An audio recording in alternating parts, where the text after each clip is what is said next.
Hi guys, BikerKaz here. Thank you for joining me on this glorious spring morning, second day of March, and we have temperatures positively balmy at 10 degrees. Today I'm on this rather lovely Triumph Speed Twin 1200. I'm going to go for a ride, and I wanted to take you guys along with me so you can see what it's like. So come on, gear up, let's go.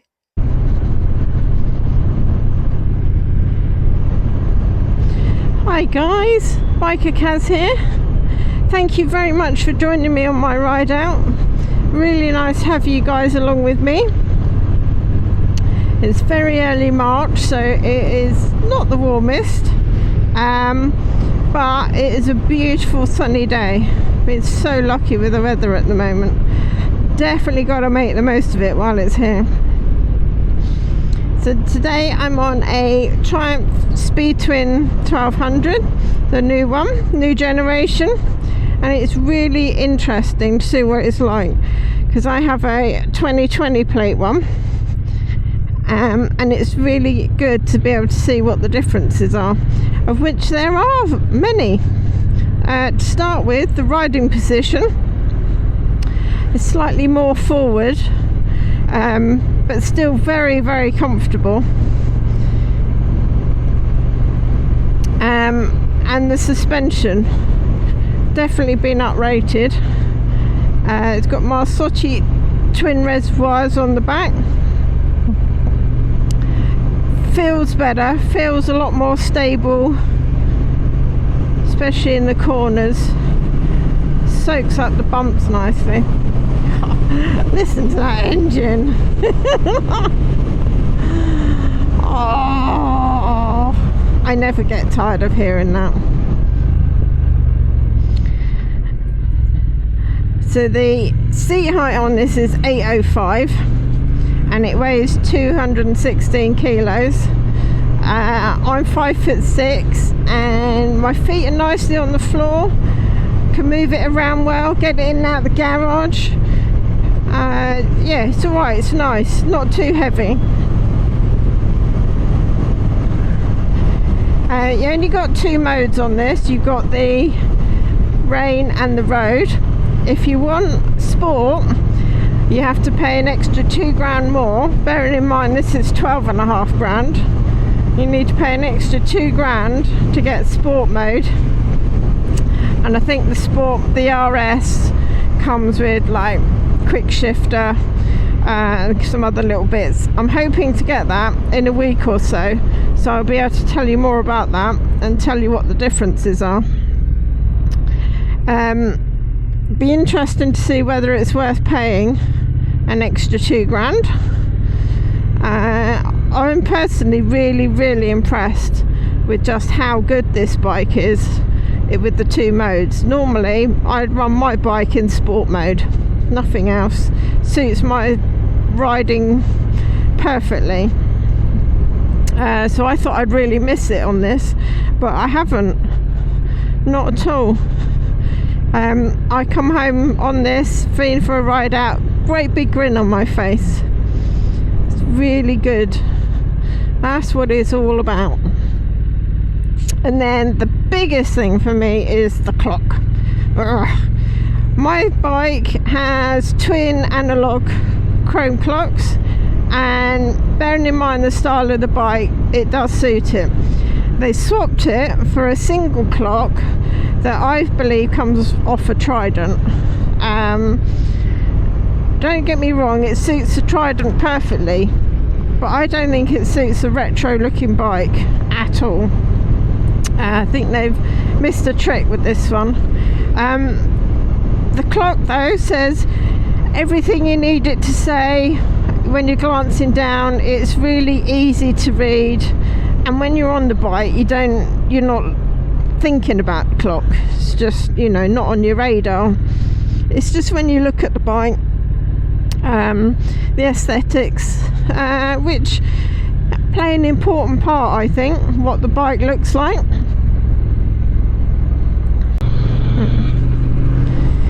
Thank you very much for coming along for a ride with me, guys. Hope you've enjoyed it. If you've got any questions at all, please just ask in the comments below and I will do my best to find out for you. There will be a written review coming on my website, BikerKaz.com, and don't forget to subscribe to my channel. Your support would be amazing. Thank you, I really do appreciate it. So it's high time I stop for a cuppa, and I will catch up with you guys soon.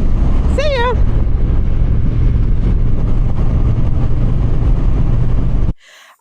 This is the new generation model. An upgrade on my 2020 plate, so it's really interesting for me personally to see what it's like to ride. First instincts and thoughts about it, definite improvement, especially with the suspension. Really improved that. Still got the twin exhausts, which are lovely as always. You'd need a tail tidy, but I'm not sure about these plastic mudguards. Little bit on the tacky side. My one does have the aluminium ones, which look really nice, really suit the bike. Really nice riding position. It is different to my one. I think it's more forward, but my feet are on the floor nicely. 805 seat height, very comfortable, and a wet weight of 216, so very easy to move about, which for me anyway. I find I'm 5'6", so I can manage it quite nicely, which is good. It's got Triumph branded brakes here, calipers, which do work very well, in my humble opinion, and twin Motochi, I may have said that wrong, suspension on the back. So you've got two of these lovely little things. Oh no, it's very dusty. It's very dusty on the roads at the moment. I'm impressed with the suspension. Definitely handles better than my model. Feels nicer, feels more solid, soaks up the bumps quite nicely. Comes in 3 colours. You got this black and white, you can have black, and you can have black and red. So this one is 12,500, and it has 2 modes, road and rain. If you want sport, you have to go up to the RS model, for which you have to pay another £2,000 for. I'm hopefully getting the RS on test in a week or so, and I'm going to see whether it's worth paying the extra 2 grand. So it'll be interesting to see. But personally, with the road and rain modes, I'm really impressed with this bike. Really nice to ride. I come home with a big grin on my face, and for me that's a good way of seeing how a bike works. So you've got the standard equipment, which is the optimized cornering, ABS, traction control, the LED headlights, and you also see you've got a cockpit mounted USB socket there, which is very handy if you need that, and then just pop the cover back on when you don't need it. The optional equipment you can have are O-lins, which are adjustable, a lower handlebar kit, cruise control, tyre pressure monitoring system, also my Triumph connectivity module. I have used one of them before when it's come on the bike. It is good. It just connects to your phone, just download an app, and you can do your navigation by that as well. And also the heated grips are extra, but if you go for the Triumph one, they're so neat. So just like little button there, and you've got a control on the, if I show you on there, I just put the heated grips on, you can see, and they've got different heating. Got 3 modes for the heat on the grips, the heated grips, and they work really well. You really do notice it. And the automatic indicators that will turn off after so many seconds. I personally have them because I am terrible at turning my indicators off. So yeah, that would be good for me. And then optional accessories, you can get clip-on bars, you can get a quilted seat and a seat cowl as well. So you may want to do that, you may not.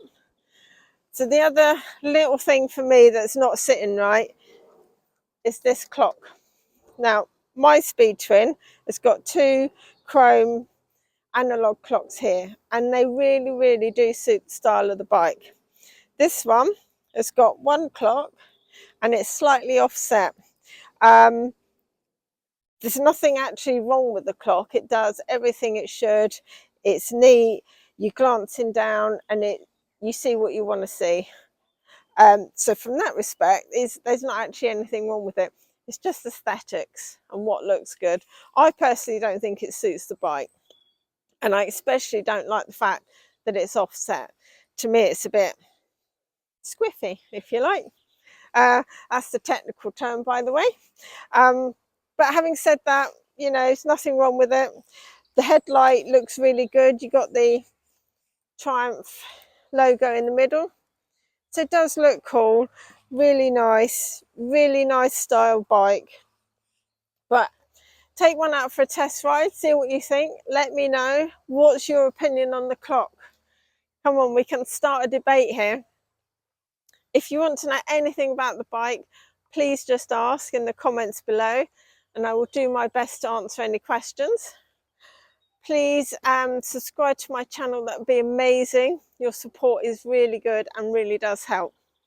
There will be a written review coming and it will be on my website, BikerKaz.com, and you can subscribe to that also. So thank you very much for joining me today. Hope you've enjoyed the ride. It's been great to have you along as always. High time I found myself a cuppa. I will catch you guys later. See ya.